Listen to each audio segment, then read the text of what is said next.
Halo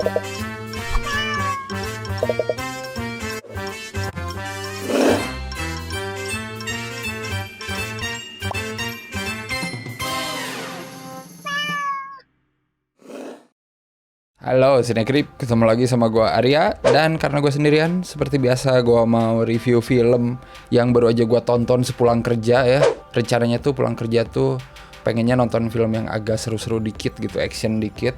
Judulnya Bloodshot, tapi ternyata yang gue tonton adalah sebuah film action yang sebenarnya aduh ini bisa dibuat di tahun 2000 awal juga boleh sih gitu, maksudnya nggak usah di tahun 2020 lah, gue juga nggak ngerti ya. Padahal film ini tuh diangkat dari komik yang bestseller banget katanya ya, Valiant Comics kalau nggak salah. Ceritanya juga tentang seorang jagoan tentara yang mati tapi dihidupkan kembali dengan disuntikan teknologi nanorobot yang super canggih, jadi dia bisa regenerasi gitu badannya. Tapi sayang entah kenapa pas gua nonton film ini tuh ya sepanjang 1,5 jam gitu durasinya, kayak nonton film-film action generik Hollywood yang sebenarnya tidak memberikan apa-apa sih, serius. Lebih parahnya lagi, film ini sebenarnya bisa lebih baik gitu ya kalau misalkan dibintangi oleh aktor yang mungkin bisa ngasih sedikit kedalaman gitu ya. Karena gue ngeliat Vin Diesel di sini yang jadi protagonisnya, jelas menurut gue kayak Vin Diesel pada umumnya gitu ya. Jadi gue kayak nggak melihat Vin Diesel ini berubah menjadi seorang karakter Ray Garrison gitu, yang punya kekuatan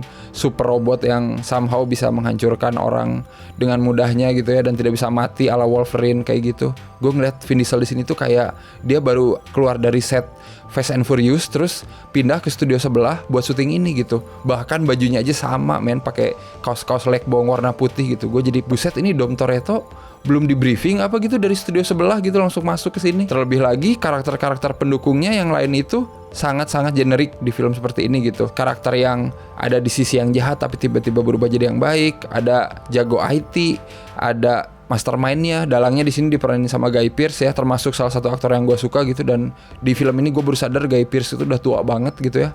Perasaan kayak baru kemarin gue nonton film dia di Memento, anjir itu lama banget, itu 20 tahun lalu kali ya. Gue ngerasa kayak udah nonton film action kayak gini tuh ratusan kali gitu. Jadi pas nonton Bloodshot tuh gue pikir bakal ada sesuatu yang baru gitu ya. Kalau misalkan emang jagoannya bisa regenerasi gitu dan lain-lain, ya buatlah plotnya sedemikian rupa gitu ya biar gue nggak bosan gitu. Karena ini tuh emang disutradarain sama sutradara yang debutan juga, kalau nggak salah namanya Dave Wilson gitu ya. Bahkan menuju ending film tuh gue kayak ngerasa anjir mau ngapain lagi sih ini gitu ya.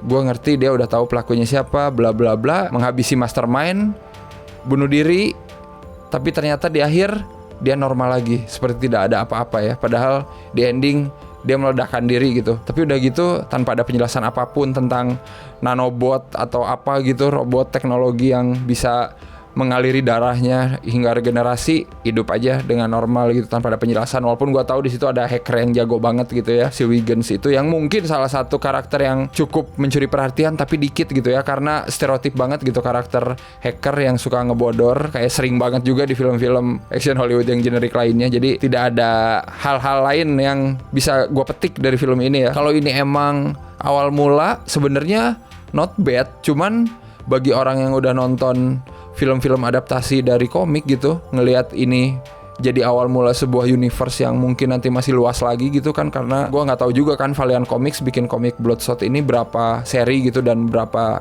gede universe-nya gitu ya. Gue ogah-ogahan gitu kalaupun nanti film ini bakal ada sequelnya juga ya, karena film pertamanya bagi gue pribadi tidak membuat gue impress. Selain itu visual efek film ini juga kata gue kurang konsisten sih. Ada beberapa part yang kayak emang keren banget gitu ya, ngeliatin nanobotnya semuanya menyatu gitu menjadi sel-sel tubuh si Ray Garrison.